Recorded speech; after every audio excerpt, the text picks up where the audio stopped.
자, 우리는 포도나무에 붙어 있는 가지로서 열매를 맺어야 되는 그런 정체성 가운데서 살아가고 있습니다. 열매를 맺게 할 목적으로 포도나무에 가지를 접붙여 주셨고요. 열매를 맺기 위한 모든 조건들, 필요들을 아버지 하나님께서, 농부 되시는 아버지 하나님께서 모두 갖추어 주셨습니다. 이제 우리에게 요구하시는 것이 있습니다. 제일 먼저는 자신의 신분을 잘 아는 것이고요. 나는 누구인가? 나는 포도나무에 붙어 있는 가지예요. 인생의 목적은 무엇인가? 열매를 맺는 것입니다. 그 열매는 바로 그리스도이신 포도나무로부터 나오는 그 열매이죠. 그래서 그리스도 안에 있는 그리스도인으로서 예수 그리스도께서 공급해 주시는 모든 그 자원들을 토대로 해서 열매를 맺어야 되는 것입니다. 우리에게 분별력이 필요한 것은 그리스도로부터 얻는 열매인 것인가, 아니면 그리스도와는 무관하게 그리스도 밖으로부터 그렇게 원인이 되어서 얻는 열매인 것인가, 결과인 것인가 구분해내야 되겠죠.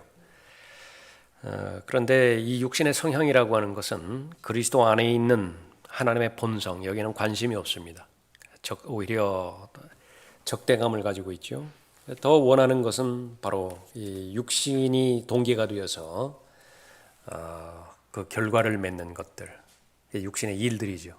그것에 아주 초점이 맺혀져 있습니다. 그 둘 사이를 구분할 수 있어야 됩니다. 성령 하나님께서 주시는 통찰력과 분별력에 의해서 가능하겠죠.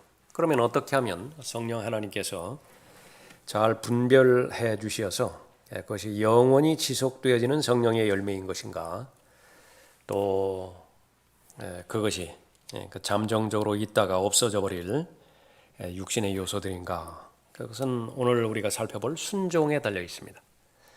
또 하나님께 그 순종함으로 인해서 성령의 열매를 잘 맺을 수 있도록 인도해 주셨죠. 예수님의 본을 또 역시 마찬가지로 우리가 봐야 되겠습니다. 요한복음 15장 10절에 보면, 내가 내 아버지의 계명들을 지켜서 그분의 사랑 안에 거하는 것 같이 너희도 나의 계명들을 지키면 나의 사랑 안에 거하리라.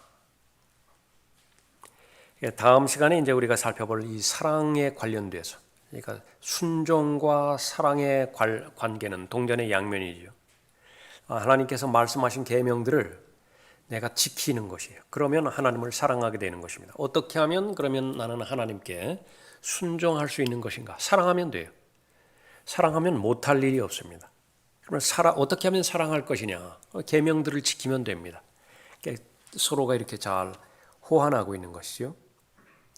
그 아버지에 대한 사랑을 이제 제자들에게도 그대로 그렇게 시키기를 원하시는 거죠. 14절에 내가 명령한 대로 너희가 행하면, 바로 사랑하고 아버지의 계명을 지키면 이거 말이죠. 너희는 나의 친구들이라, 그렇게 말씀하고 있습니다. 그래서 이 순종이라고 하는 것은 죄 문제를 해결할 수 있는 제일 첫 번째 근거가 되는 이 예수 그리스도로 말미암는 그런 그 행동이었습니다. 첫 번째 사람이 잘못된 것은 불순종 때문에 그렇죠. 한 사람의 불순종으로 인해서 죄가 세상에 들어오게 되었습니다. 그 뒤로 사망과 하나님의 심판과 지옥의 형벌, 계속해서 악순환이 오게 되었죠. 그것을 어떻게 해결할 것이냐, 어떻게 그 저주를 풀어줄 것이냐. 마찬가지로 한 사람의 순종에 달려 있는데 그것은 바로 예수 그리스도였습니다. 예수 그리스도의 순종에 달려 있어요. 로마서 5장 15절에 보면 그 범죄와는 다르지만 그 값없는 선물도 그러하도다. 만일 한 사람의 범죄로 인하여 많은 사람이 죽었다면 더욱더 하나님의 은혜와 한 사람 예수 그리스도로 인한 은혜로 말미암는 선물이 많은 사람에게 풍성하였느니라. 대조가 이루어지는데, 그러면 어떻게 한 사람이 범죄로 말미암아서 사망을 가져왔다고 한다면 대조되어지는 한 사람이 예수 그리스도죠. 예수 그리스도로 인해서 은혜가 모든 사람에게 넘쳤겠는가? 그것은 예수님의 순종이라 그렇게 언급하고 있습니다. 로마서 5장 19절에서 한 사람의 불순종으로 인하여 많은 사람이 죄인이 된 것 같이, 성경에서 뭐뭐 같이 나오면 교리를 설명하는 부분이라 그랬죠. 그런 것 같이 한 사람의 순종으로 인하여 많은 사람이 의인이 되리라. 예수님만 할 수 있었던 순종이에요. 죄 없는 분이시고 죄 없는 완벽한 인생을 사셨기 때문에 가능하셨던 분이죠. 그분의 피는 사람의 피가 아니라 하나님의 피였기 때문에 그 한 사람의 순종으로 말미암아서 구원이 온전히 다 이루어졌죠. 그래서 믿는 모든 사람은 이제 의인이 될 수 있는 길이 열린 것입니다. 그러면 그 예수 그리스도로 말미암아서 구원받은 하나님의 자녀들, 본문 요한복음 15장에 의하면 포도나무에 접붙여진 연합되어진 가지가 가지고 있는 능력은 무엇이냐 하면 포도나무가 가지고 있는 모든 본성을 다 가지고 있는 거예요. 그 본성 가운데 하나는 순종할 수 있는 능력입니다. 그 포도나무에 붙어있기 전까지는요, 순종할 수 있는 능력이 없어요. 거듭나야 됩니다.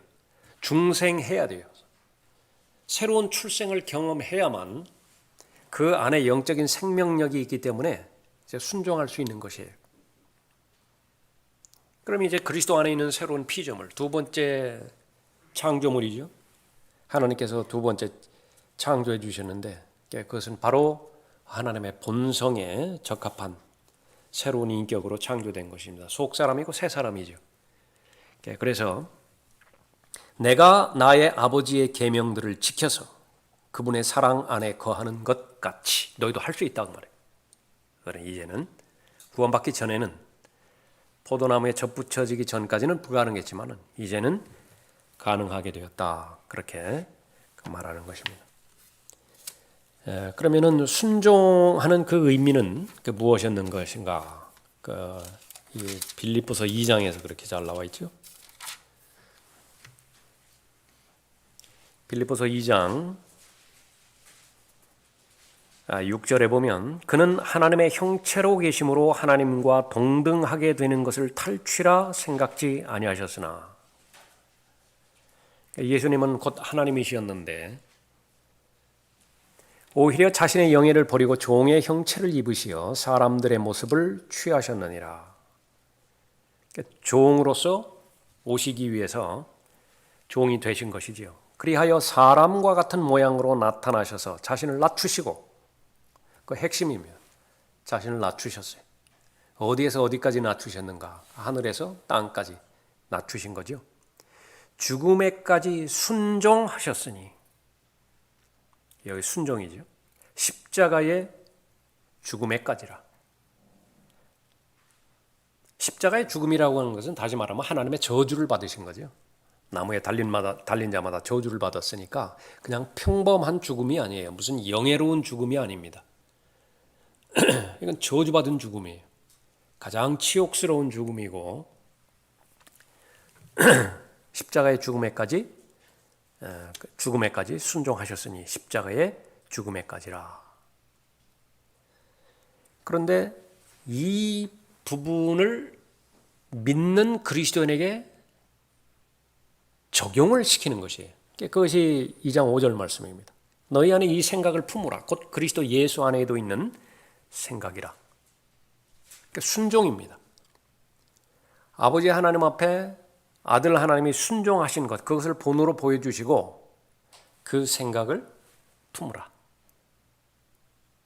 그런데 그 순종의 결과는 어떻습니까? 모든 순종의 결과는 하나님께서 높여주시는 것이에요. 모든 순종의 결과는 하나님께서 복 주시는 것입니다. 그것을 또 본으로 보여주셨어요. 예수 그리스도가 그 본이죠. 9절에서 이로 인하여 하나님께서는 그를 지극히 높이시고 모든 이름 위에 있는 한 이름을 그에게 주사 하늘에 있는 것이나 땅 위에 있는 것이나 땅 아래에 있는 것이나 모든 무릎을 예수의 이름에 꿇게 하시고 모든 혀가 예수 그리스도를 주라 시인하여 하나님 아버지께 영광을 돌리게 하셨느니라 말씀하고 있습니다. 그런데 이 순종이라고 하는 이 부분은 배움의 대상이다라고 하는 거예요. 이건 배워야 되는 것이다. 다시 말하면 훈련해야 되고 연습해야 되고 반복해야 되는 것이에요. 이 과정을 통해서 여러 번 실패를 경험하기도 합니다. 실패를 경험할 때마다 하나님께서는 열매 맺는 가지로서의 그 역할을 하지 못하기 때문에 그때그때마다 가위를 가지고 전지 가위를 가지고 가지치게 하려 오실 거예요. 그것이 징계예요. 근데 그 부분에 있어서도 예수님께서 본을 보여주신 것이 히브리서 5장 8절에 보면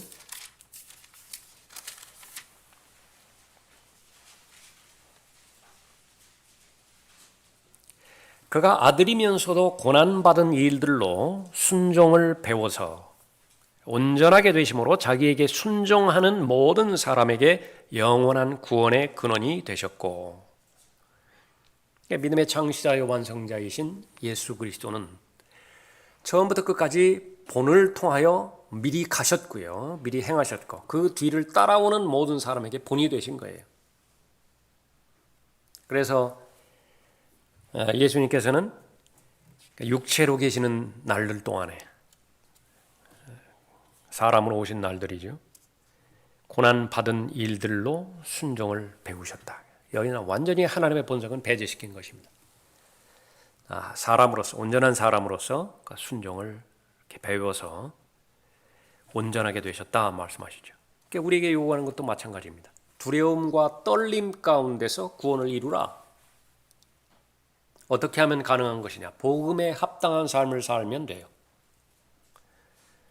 유업의 동참자가 되기에 합당한 삶을 살면 그렇게 되는 것이에요. 그런데 구원받은 이후에는 구원받기 이전의 상태와 달라진 부분이 있는데 순종할 수도 있고 순종하지 않을 수도 있어요. 어디에? 하나님의 뜻에. 구원받기 전에는요, 그런 옵션이 없어요. 순종할 수 없어요. 순종해가 불가능해요. 구원받기 전에는.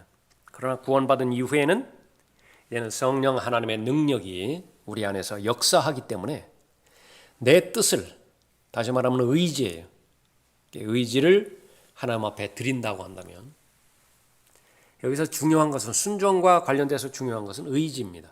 자신의 뜻이에요. 하나님의 뜻, 하나님의 의지이죠. 나의 뜻, 나의 의지이죠. 그래서 하나님 앞에 드릴 때에 하나님께서는 일하기 시작하는 것입니다. 이것을 혼란스럽게 만드는 것이 기분과 감정과 느낌이에요. 성숙의 단계에 이르기 전까지는요, 기분대로 행해요. 느껴지는 대로 행하는, 감정적으로 처리를 해요. 예. 그러나 이제 영적으로 그때가 되었다고 한다면, 이제 마땅히 선생들이 되었어야 될 때이죠. 심히 마음의 상태가 지금 어렵다고요. 힘들다고요. 그러나 내가 그 일을 위해서 오래전에서부터 계획하고 있고 그 일을 위해서 기도했어요. 근데 지금 감정의 상태가 따라주지 않아요. 그렇게 되면 거기에서 이제 순종이 결정되어지게 될 텐데, 순종하는 사람은 그래도 해요. 왜 그렇습니까? 이유가 단 하나밖에 없어요. 옳기 때문에 하는 거예요. 그 하는 일이 올바르기 때문에 행하는 것입니다. 그것을 하지 못하게 하려고 육신은 계속해서 반대할 것이고요, 마귀는 그 육신을 도구로 써서 계속해서 그 순종이 이루어지지 못하도록 방해할 것입니다. 이기면 이제 복이 되어지는 것이고, 지면은 어떻게 되는 거예요? 계속 열매 맺지 못하는 상태가 되는 것입니다. 계속해서 우리가 하나님의 진리의 지식, 우리가 올바로 잘 공부하고 또 체계적으로 그 진리를 잘 통합적으로 잘 구축하고, 그것이 반드시 의미가 있어요. 얼마나 많은 시간을 들입니까? 그렇게 하기 위해서. 얼마나 많은 다른 일들을 대체를 시켜요. 마귀가 그걸 모를 리 없거든요. 다 해놓고요, 마지막에 하나만 얹어놓으면 이제 완성이 되어지는 것인데, 그 하나를 얹어놓지 못하게 만드는 것입니다. 다 설비시켜놓고 다 구비시켜놓고 이제 코드만 꽂으면 불 들어오게 돼 있어요. 마지막에 그것을 못하게 하는 것이에요. 그것을.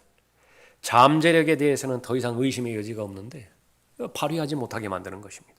마지막 단계가 바로 순종인 것이죠. 그 가운데서 바로 하나님의 계명과 또 하나님의 뜻, 그것을 믿을 수 있어야 되겠죠. 그것을 계속 배워나가는 것입니다. 그래서 설교를 들으면 들을수록, 성경을 읽고 공부하고 묵상하면 묵상할수록 계속해서 초점으로 맞춰줘야 되는 것이, 나는 그 말씀에 지금 순종하고 있는 것인가, 그 말씀대로 믿고 그 말씀대로 실행하고 있는 것인가. 예수님을 바라보면 돼요. 믿음의 창시자여 완성자이신 예수를 바라보라. 예수님께서는 죽기까지 순종하셨는데 그 죽음마저도 저주스러운 죽음, 십자가의 죽음에까지라 순종하셨죠. 그 생각을 품으라, 그렇게 말합니다. 그 생각을 간직하라. 우리의 기도 제목도 그렇게 돼야 되겠죠. 자, 그렇게 해서 이 성령의 열매, 반드시 순종을 통해서 맺는 것입니다.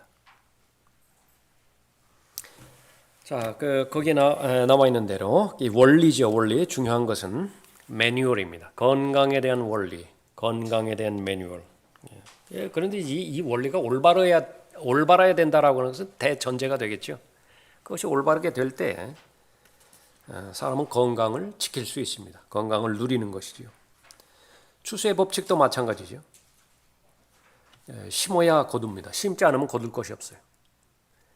심으면 반드시 거두는 것인데 더 많이 거두죠. 심은 만큼만 거두는 거 없어요. 심은 것, 그거보다 더 많이 거둔다. 성령에 심든지 육신에 심든지 마찬가지라 그 말이죠. 또 하나님께서는 하나님의 법이 있는데요. 말씀이죠. 하나님의 말씀. 하늘과 땅을 창조하시되 그냥 갑작스럽게 우연히 창조하신 것이 아니라 말씀의 법에 따라서, 말씀의 원리에 따라서, 하나님의 계획에 따라서 다 창조하셨죠. 하늘과 땅을 창조하셨어요. 하늘과 땅을 창조하셨고 운행하고 계시죠. 만물을 붙들고 계시는 것입니다. 무엇으로 그렇게 붙들고 계시는 것이냐? 하나님의 능력인데 법칙이겠죠. 우주 만물에 법칙이 있을 거 아니겠습니까? 과학자들이 하는 일이라고 하는 것은 그 하나님께서 걸어놓은 법칙을 발견해내는 것이. 어떤 사람은 그것을 수식으로 표현을 하기도 하고, 어떤 사람은 그것을 아름다운 찬양으로 그렇게 표현을 하기도 하고요. 어쨌든 발견해내는 것입니다. 그러면 가장 완벽하고 아름답죠. 조화로운 세계가 이루어지게 되어지는 것입니다. 그런데 그 법칙에서 이제 어긋나게 되어지면 문제가 발생하게 되어지는데, 그것을 성경에서는 불순종이라 그렇게 말합니다. 그런데 하나님의 말씀에 의하면 이 불순종할 수 있는 대상은요, 인격적인 존재예요. 하나님의 형상으로 이렇게 창조되지 않은 비인격적인 존재. 다시 말하면 짐승의 영은 죽으면은 땅으로 내려가죠. 그러니까 그것은 인격이 아니에요. 하나님 보시기에 사람에게 인격이 있다. 그럴 때의 인격이 아니라고. 그러면 하나부터 열까지 다 순종만 하게 되어 있습니다. 거대한 천체로부터 아주 작은 미세한 세포, 미토콘드리아까지요. 그냥 그 법칙에 의해 가지고 작용하는 것입니다. 그러니까 우리 몸 하나만 본다 하더라도 그거죠. 우연히 만들어진 것이 아니라 창조되었기 때문에 삼투압의 법칙이라고 하는 법칙에 의해 가지고 사람이 괴멸되지, 괴사되지 않는 것이 다. 그러나 유일하게 이 인격적인 존재는 얼마든지 하나님 앞에 불순종할 수 있어요. 제일 첫 번째 루시퍼가 그랬었고요. I will. 하나님의 뜻이 있는데 그거 거부해버리고 대항해서 내가 하겠다. 내가 올라가 버리겠다. 내가 하나님처럼 되어버리겠다. 그러니까 마찬가지로 그것을 먹는 날에는 반드시 죽을 것이라고 하나님의 뜻, 하나님의 계획, 그것을 보여주셨음에도 불구하고 사람이 그것을 대항해버리는 것이죠. 그래서 불순종으로 인해서 고난을 겪게 되어 있는 것입니다. 이 사실들을 잘 연구하는 사람들이 기술자들이고 과학자들이고 무엇을 만드는 그런 그 개척자들이겠죠. 비행기가 뜨는 원리, 배가 물 위, 그 산더미 같은 배가 물 위를 가라앉지 않고 뜨는 원리들, 그것은 다 법칙이 있습니다. 다 원리들이 있죠. 그러면 모든 그 법칙과 원리들의 순종이 되어져 갈 때에 전체 세계는, 그 시스템 전체는 바로 조화를 이루게 되겠죠. 아무런 문제가 없습니다. 근데 거기 이제 무언가가 잘못됐어요. 그렇게 되면 이제 문제가 되는 것입니다. 자, 하나님께서 원하시는 것, 하나님의 세운 뜻, 거기에 순종하기를 그렇게 원하는 것입니다. 하나님께서는 자연의 법칙을 그렇게 걸어두셨고요. 또 영적인 세계를 움직이는 영적인 법칙이 있습니다. 기적이라고 하는 것은 자연의 법칙에 영적인 법칙이 간섭하는 상태예요. 그러니까 매번마다 간섭하지는 않습니다. 하나님께서 영적인 법칙이 상위의 법칙인데 그 상위의 법칙을 간섭하게 하셨던 때가 있는 것이죠. 그런 것을 말하는 것입니다. 그래서 제일 먼저 우리가 살펴봐야 되는 것은 하나님께서는 하나님의 법, 여기에 순종하기를 원하신다. 갈라디아서 6장 7절 8절 나와 있죠. 속지 말라. 하나님은 우롱당하지 아니하시느니라. 이는 사람이 무엇을 심든지 그대로 거둘 것이기 때문이라. 자신의 육신에 심는 자는 육신으로부터 썩은 것을 거두고 성령에 심는 자는 성령으로부터 영생을 거두리라. 이것이 오늘 심었으면 내일 그렇게 발견되는 부분도 있지만요. 거의 대부분은요. 아직 드러나지 않아요. 언제 드러나게 되는 것이냐? 들림받아 올라갔을 때 이제 많이 드러나게 됩니다. 그것을 믿을 수 있는 사람은 바로 순종이라고 하는 하나님의 말씀에 대해서 진지하게 그렇게 여기게 되겠죠. 자, 순종이라고 하는 것, 하나님의 말씀에 복종하는 것, 그것은 마음처럼 그렇게 쉬운 것은 아니에요. 왜 그러냐면 두 주인을 섬길 수 없기 때문에 그렇습니다. 우리의 지금 현재의 상태, 옛사람이 있고 새사람이 있어요. 옛사람은 육신의 죄들의 몸이고요. 죄들로만 이루어진 본성이고요. 새사람은 예수 그리스도 자신이에요. 예수 그리스도 자신의 성품이라고 말해요. 둘은 서로 반목합니다. 근데 불행은 무엇이에요?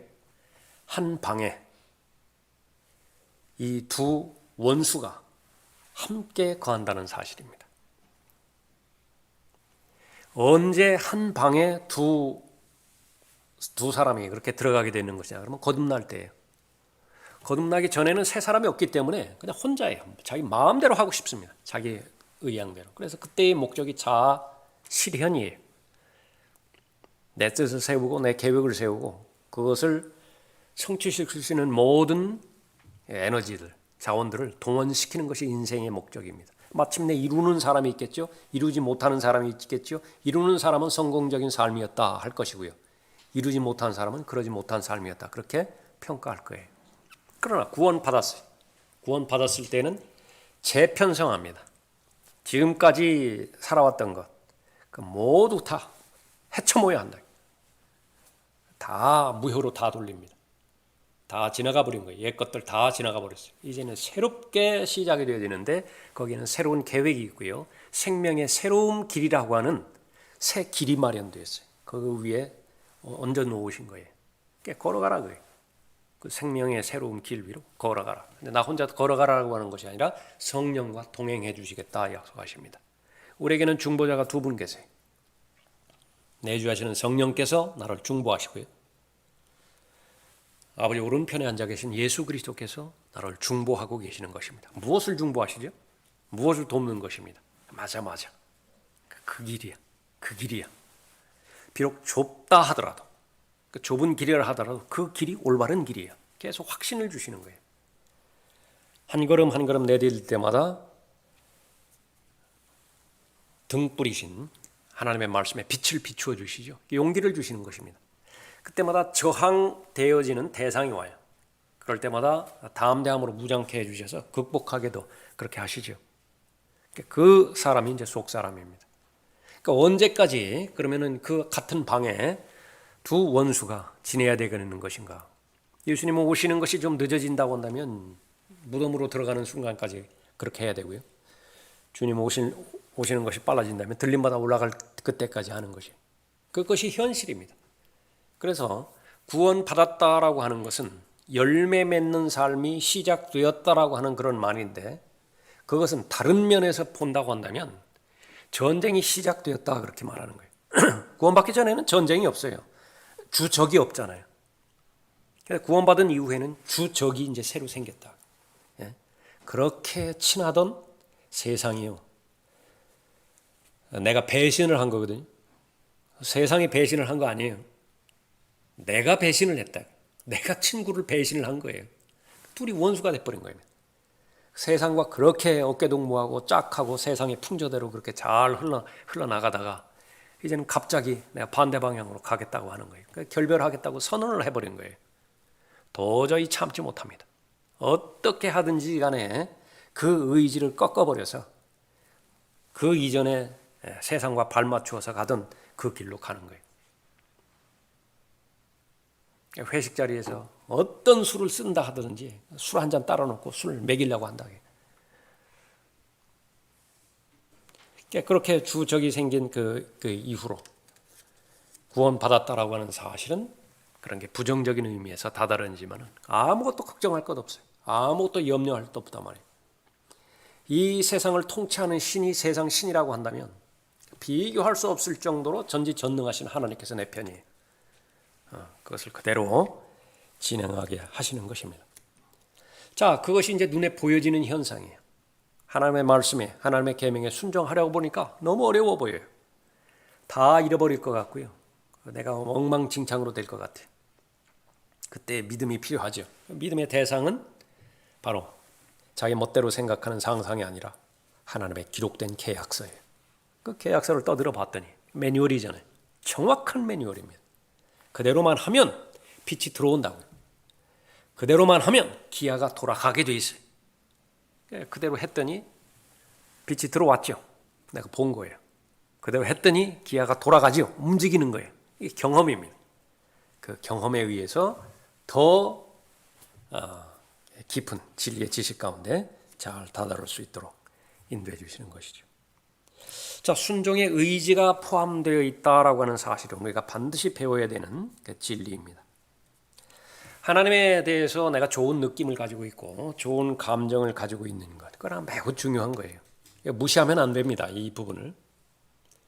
사람은 그 일반적으로 감정의 동물이라고 하잖아요. 그러니까 그것을 완전히 무시하면 안 돼요. 처음에 하나님을 사랑할 때요, 사랑하는 감정이 없어요. 호감이 없어요. 그런데 하나님의 말씀을 통해서 보았더니 나에게 베풀어 주신 은혜를 내가 알겠거든요. 그래서 하나님에 대한 사랑은 사람에 대한 사랑과는 차별적으로 의지적 사랑으로 시작합니다. 그 하나님의 뜻을 내가 받아들이겠다. 하나님께서 나에게 베풀어 주신 은혜가 사실이라고 한다면, 성령 하나님께서 그것을 사실이라고 알려주시잖아요. 나는 이제 하나님의 뜻대로 살겠다. 그래서 의지를 하나님 앞에 드립니다. 그러면은 하나님께서 해 주셔야 되는 일이 있는데, 그것은 무엇이냐면 사랑에 대한, 하나님의 사랑에 대한 감정과 느낌을 주세요. 순서가 바뀝니다. 사람은 감정과 느낌이 먼저라고요. 그래야 사랑을 하죠. 그래야 사랑을 한다. 그러나 하나님에 대한 사랑은 반대예요. 이게 계속해서 풍요로워지는 것입니다. 하나님에 대한 느낌과 사랑이. 그런데 계속해서 시간이 지나는데도 이 하나님에 대한 사랑이, 하나님에 대한 정서, 하나님에 대한 느낌, 감정, 이것이 없다. 계속 차디차다. 잘못된 거예요. 그거. 그러니까 다시 원점으로 돌아가야 된다고. 나는 정말로 거듭났는가? 나는 정말로 마음으로 믿었는가? 그러니까 그렇게 되었다고 한다면 하나님께서 그런 감정과 느낌, 정서, 그것을 주시는 것입니다. 그러니까 그런 것이지만 순종이라고 하는 그 문제에 직면했을 때는요, 감정과 느낌이 동원이 돼서 지지가 됨으로 인해서 순종할 수도 있지만 그러지 못하는 경우도 훨씬 더 많다고 말이에요. 당장 예수님만 하더라도 그렇죠. 겟세마네 동산에서 고뇌하실 때 예수님 자신의 인간적인 뜻은 아버지의 뜻과 반대되는 것이에요. 그런데 확인이 되어지죠. 아버지의 뜻이 어떤 것인가를 확인을 하게 되어지는 것인데 그것이 자신의 뜻과는 반대되는 부분이에요. 그런데 중요한 것은 자신의 뜻을 거스르는 것이 중요한 것이 아니라 아버지의 뜻이 확신으로 다가오는 것입니다. 그러면 의지를 드리는 거예요. 아버지의 뜻대로 하십시오. 그 결과는 이제 어떻게 됩니까? 그렇게 기도를 하고 났더니 그 두려움과 아버지의 진노에 찬 그것을 피하기 위해서 하나님 앞에 기도했는데 하나님께서 기도에 응답해 주신 것은 no라고 하는 응답을 주셨잖아요. 기도 응답 받은 거예요. yes만 기도 응답이 아니라 no라고 하는 기도 응답을 받았기 때문에 기도 응답을 받은 그 결과는 다 기뻐하는 것입니다. 예수님께서 기쁨 가운데서 이제 십자가 앞으로 걸어가시는 것입니다. 히브리서 12장 말씀이죠. 십자가를 바라보시는데 그 고난을 통과하시는데 즐거움 가운데서 십자가의 고난을 당하신 것이에요. 미래를 내다보신 것이죠. 그 미래는 무엇입니까? 자신이 하늘의 미랄로서 심겨질 때에 얼마나 많은 열매를 거둘 것인가. 그것을 하나님께서 말씀해 주셨고 그 사실을 믿었죠. 바로 그것이 의지의 힘이고 결단의 힘인 것입니다. 그래서 하나님의 뜻에 순종할 때에 우리의 의지를 굴복시킴으로 인해서 그분 앞에 이렇게 거하는 것입니다.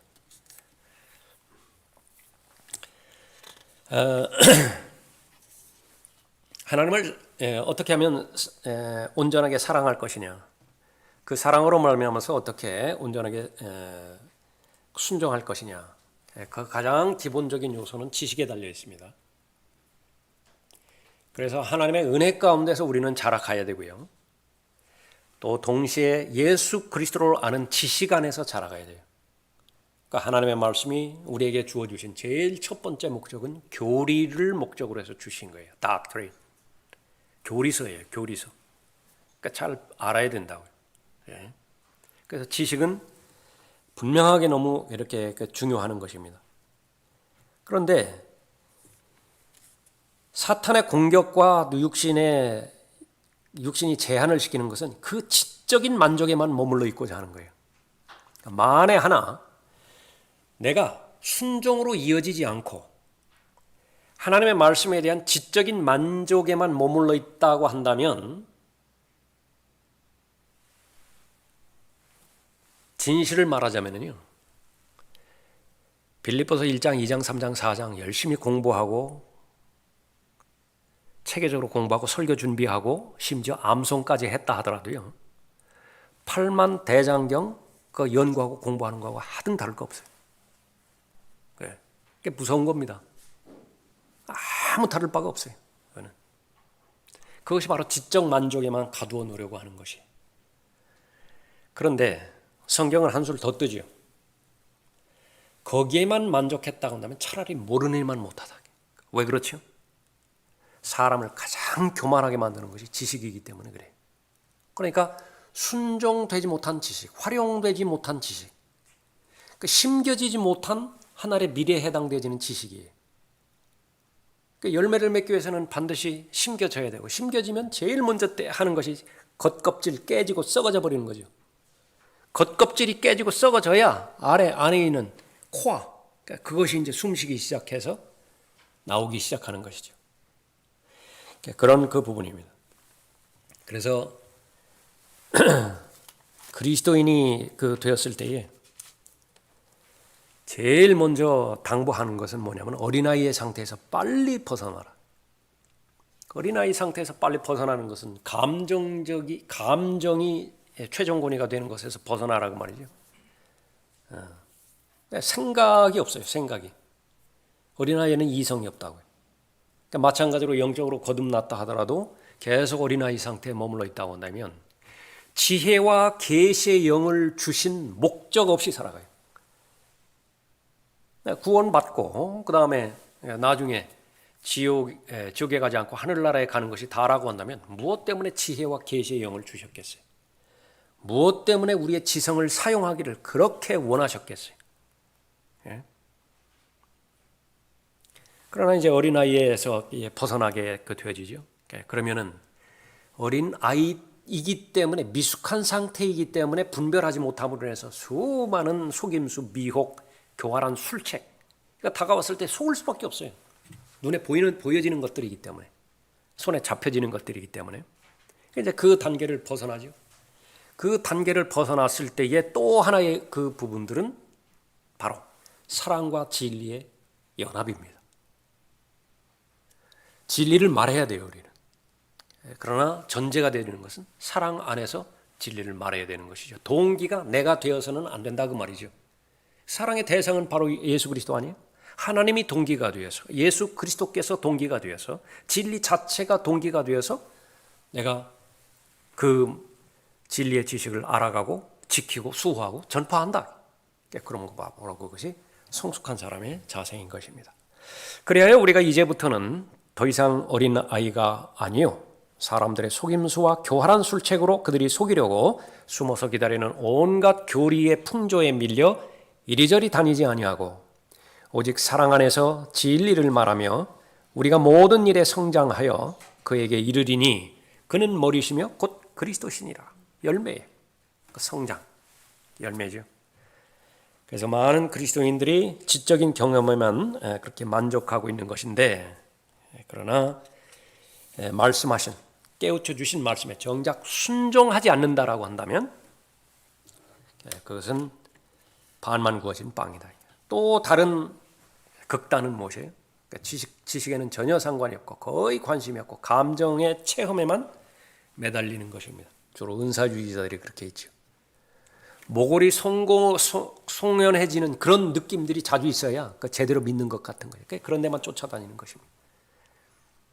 찬송도 우리처럼 하는 찬송은요, 견디지를 못해요, 사람들은.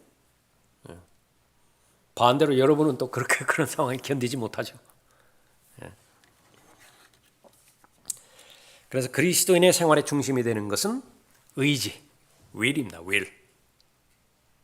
하나님의 뜻을 그렇게 알아야 되고 하나님의 뜻에 복종하고자 하는 나의 뜻을 그렇게 알아야 되는 것입니다. 자, 하나님 앞에 우리가 순종하고 복종하는 것은 감정 때문이 아니라 올바르기 때문에 그런 것이다 그랬죠. 라크만 목사님이 이 부분에서 간단하게 잘 말씀하셨죠. 그것이 잘못된 것이냐? 그것이 판단이 되죠. 그것이 잘못된 것이냐? 즉각 멈추라. 그것이 올바른 것이냐? 감정과 상관없이 즉각적으로 행하라. 대표적으로 우리가 기억해야 되는 그런 명제인 것입니다. 요나, 하나님 앞에 순종을 하기는 했죠. 그러나 마음 깊은 곳에서는 자신의 길을 고집하려고 했었던 것입니다. 결국은 이 순종도 마음의 문제라 그렇게 보는 것입니다. 에베소서 6장 6절에서 사람을 기쁘게 하는 자처럼 눈가림으로 하지 말고 그리스도의 종으로서 마음으로부터 하나님의 뜻을 행하며, 우리가 기도해야 될 그런 그 필요도 여기에 있는 것입니다. 내 마음이 정리되지 않은 상태에서 밖으로 많은 일들을 행할 수가 있어요. 순종이라고 하는 그런 영역에 많은 부분을 행할 수 있는데 그것이 열매를 맺어야 되는데, 열매를 맺기 위해서는요, 그 공급처가 반드시 포도나무로부터 흘러나와야 돼요. 수분과 영양이 포도나무로부터 흘러나와야 되는 것입니다. 그 장소가 바로 우리의 마음인데, 그 마음으로부터 순종하기 위해서 그것은 성령 하나님의 역사하심이 반드시 필요하죠. 그 성령께서 일을 하실 때는 내 의지, 내 뜻을 성령께 항복할 때, 굴복할 때, 순종할 때, 그때이죠. 요한복음 15장 10절에서 내가 아버지의 계명들을 지켜서 그분의 사랑 안에 거하는 것 같이 너희도 나의 계명들을 지키면 나의 사랑 안에 거하리라.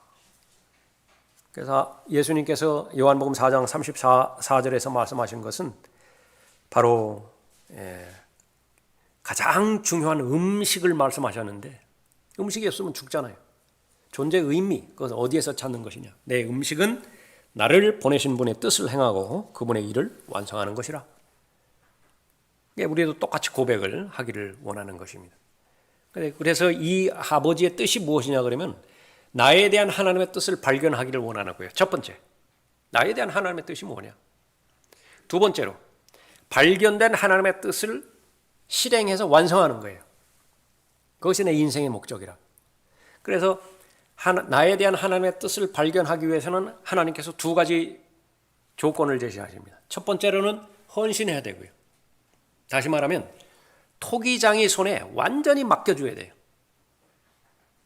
나 자체를 완전히 맡기시라. 그러면 하나님께서 그 토기장이 전문가이신 토기장이는요, 나를 이제 일처로 부수실 것이라고요. 그러니까 이대로는 못 써요, 지금. 원석 자체를 가지고서는 어떤 상품도 만들어내지 못하는 것입니다. 용광로에 통과를 해야 돼요. 부수실 거예요. 그 다음에 하나님의 설계에 의해서 빚으실 것이라고요. 부수시고 빚으시는 목적은 뭐죠? 사용하기 위함이에요. 그 다음에 이제 사용하신다고. 그러니까 내가 해야 되는 그런 그 부분들은 나를 완전히 하나님에 맡기는 거죠. 그 다음에는 하나님 앞에 나를 그렇게 헌신하고 내 몸을 그렇게 하나님 앞에 드린 다음에는 그 다음에 이제 하나님의 말씀을 공부해야 돼요. 공부하지 않는데 나에 대한 하나님의 뜻을 알 방법이 없습니다. 자, 그렇게 하면 이제 하나님의 뜻을 내가 알게 되었죠. 그 다음에는 그 하나님의 뜻을 실행을 해야 될 거 아니에요. 완성을 해야 될 거 아니에요. 설계도는 그보다 더 완벽한 설계도가 없다고요. 이제는 건축을 해서 완공을 해야 되잖아요. 그래야 가장 행복한 의미 있는 삶을 살게 되겠죠. 그러면 필요한 기자재가 무엇이냐? 그것을 하나님께서 미리 알고 계시죠. 내가 알면서 계속해서 하나님 앞에 하나님과 동행하면서 기도하고 간청하고 교제하면서 이루어가는 것입니다. 그것이 에베소서 2장의 표현으로 한다고 하면 살아있는 건물이에요. 건물인데요. 그 살아있어요. 계속 완성이 돼 가는 것입니다. 그러니까 그 목적으로 우리가 살아가는 것이죠. 예수님의 고백입니다. 나의 음식은 나를 보내신 분의 뜻을 행하고, 아멘이에요. 그러니까 우리도 마찬가지입니다. 그분의 일을 완성하는 것이라 다 이루었다 말씀하셨죠. 바울도 똑같은 고백을 했습니다. 달려갈 길 다 마쳤다 고백하는 거예요. 베드로의 유언이나 바울의 유언이나 한결같죠. 너희들도 다 똑같은 고백을 하고 주님 만나기를 바란다. 열매 맺는 삶입니다. 무엇이죠? 순종입니다. 순종. 자, 오늘은 여기까지 하겠습니다.